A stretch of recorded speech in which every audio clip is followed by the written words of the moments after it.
Hello everyone, my name is Chris and welcome to another movie review. Today I'm gonna be reviewing The Equalizer 2, and as usual I'm quickly gonna go through the story of this movie and tell you in short what the movie is all about, and then I'm gonna share my opinions and thoughts about this movie. And in case you didn't watch this movie, then one big spoiler alert across the screen, because I don't want to ruin you a movie or spoil you anything.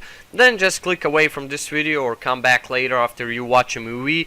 But if you are interested in my opinions and thoughts about this movie, then stay with me till the end of this video and let's get started. The Equalizer 2 is action movie. It's a sequel to first The Equalizer movie, and I remember that the year that Equalizer 1 came out, it was definitely one of my favorite movies of that year. I remember after I watched that movie I was like, whoa, this was really good movie. I really enjoyed it. I really fell in love with character and who he is and what he does and the way he does it, and I really loved almost everything about that movie. Now in sequel we follow again that same character called Robert McCall, and we can again see him just like in the first movie living his life in peace. You know, this time he moved to another apartment and he's working as an Uber driver with his personal car. You know, he drives people around the town and then takes money for that. You know, he does that basically for living and pays the rent in the apartment that he's living at. And just like in the first movie, he's still a gentleman. You know, he reads books, he helps people around in their everyday activities. He loves to listen to other people's problems and, you know, help them out and try to resolve their problems together with them. But what people don't know about him is that who he used to be in his previous life, and that he's actually one really badass old man vigilante. And that's just what I really love about this character. And we can see that in the sequel, of course. You know, he still does his thing just like in the first movie. He hunts down those bad guys and takes care of them. You know, there is apparently a lot of bad people in this world that do a lot of bad things. And, you know, Robert McCall is just a guy who's gonna take care of them. And, you know, he's just a character that has that need to deliver justice inside him because of what he used to do in his previous life and what he was. And, you know, those bad guys in the first movie, they ask him, "Who are you, man?" And he just never answers that question. You know, you'll never ever see this character answering the question who he is. And that's just what I really love about this character. He's so cold towards criminals and those bad guys, and he's so badass. You know, he's very smart and very timed, and his pre-planning is so good and everything. And as the story in a sequel goes on, his best friend gets murdered and he really gets devastated by her death. He goes back basically to that old life that he used to live. And first movie gives you a hint.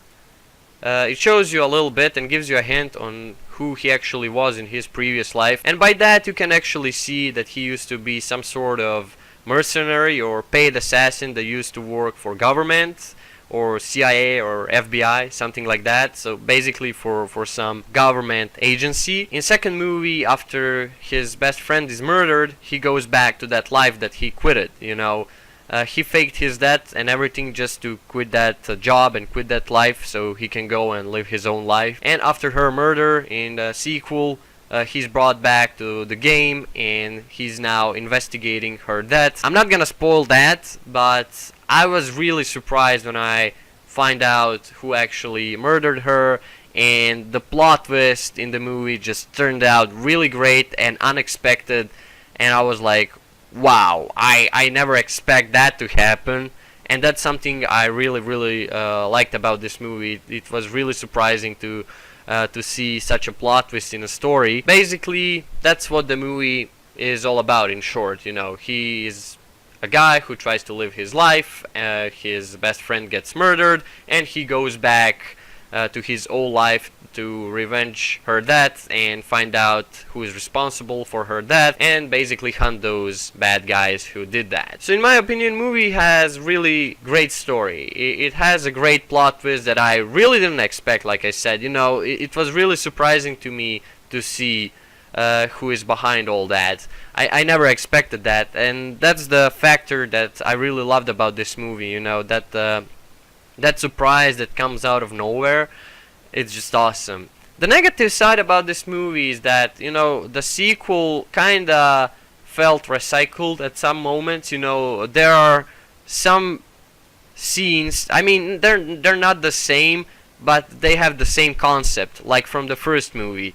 And some scenes are really repetitive. They repeat in the sequel, and they don't really seem any different from the first movie. And that's something I kind of disliked about this movie. But that's probably the only thing I disliked about this movie. Everything else was so good about this movie. The characters, the story, the action, which is the main factor in this movie because it's an action movie, was so good. You know, Robert is really that smart character. You know, you'll never see this character use guns to take out these bad guys. He rather improvises with crafting things, you know, crafting bombs. He uses like knives, or there is one scene when he uses harpoon to kill a guy. And, you know, it's just so brutal. He's such a brutal character. He's so badass. He's so cold-blooded to those guys. But what I really love about this character is that, you know, his victims, he doesn't kill them instantly. You know, his victims are criminals. He is really that vigilante that goes and takes out bad guys. Before he goes and takes them out, he actually investigates everything, you know. He studies them, and he knows all of their weaknesses and things they did. He really does a lot of preparation, and the great thing about that character is that, you know, he's not gonna go and just kill them like that. You know, he's gonna first give them a choice to do the right thing, and then if they don't do that, you're just dead, pretty much. If you attack him, you're pretty much dead. He's such a trained, high-skilled, elite assassin. He's gonna fuck you up in few seconds, and there's just no talk, pure action, and it's brutal. You know, he doesn't use guns. He'll use anything that's near him just to kill these guys, and it's so fucking cool. The scenes are so brutal and so creative, and he's just really smart. I love how he thinks, and, you know, every time he engages in combat, he measures the time on his watch, and then after he kills all of these guys and everything, he stops the timer, and he's like, 16 seconds, or 20 seconds. And I love that. I love that character and how he interacts with himself. You know, he loves to be so prepared and so pre-planned and so well timed, and that's just something that makes this movie so great and feels so freaking badass, even though this guy is gentleman most of the time. You know, when it comes to bad guys and action, he's really serious about it, and he just doesn't give a fuck. He's 100% brutal, and he just won't have mercy for people trying to kill him, or people trying to kill someone else, or refusing his offer to do the right thing. He won't have mercy at all. He just goes full throttle and kills these guys, and he's just such a great vigilante, in my opinion.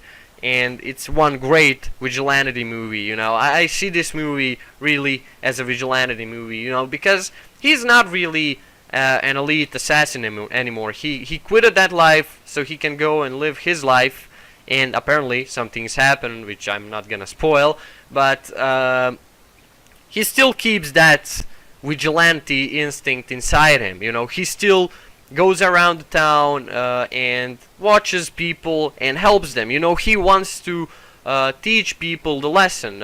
People who made mistakes, but he knows that there are good people.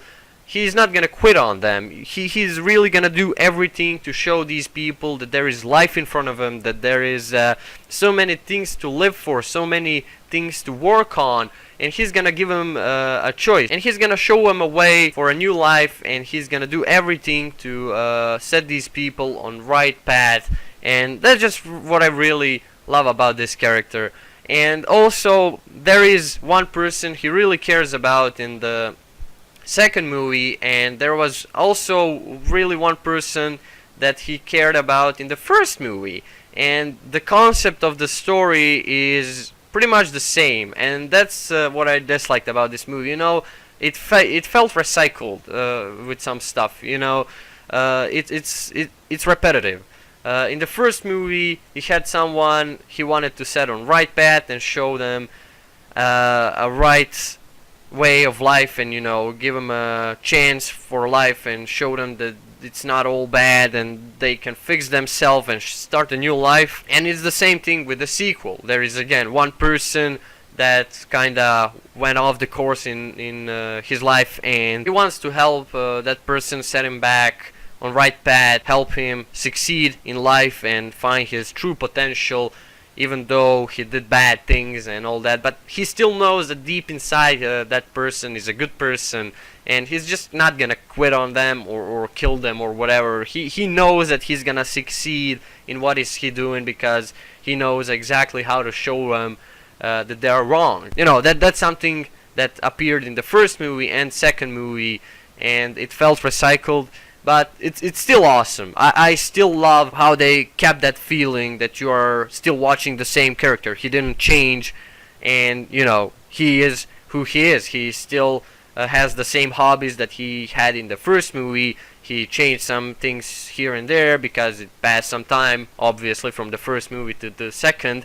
But he's still the same guy he was before. He's still that badass vigilante that hunts down bad people. I don't know. I really enjoyed the Equalizer 2, and if you love vigilante stuff, and if you love badass movies with good story, because I don't think story is bad. I think it's really good. It's really interesting in both movies. Yeah, just check out the Equalizer. It's a great movie in my opinion. I had a lot of fun watching the first movie, and I had even more fun watching second movie. I think both movies are great, and I think that Denzel Washington as an actor did a really great job. It's just awesome. It feels badass. Story is cool.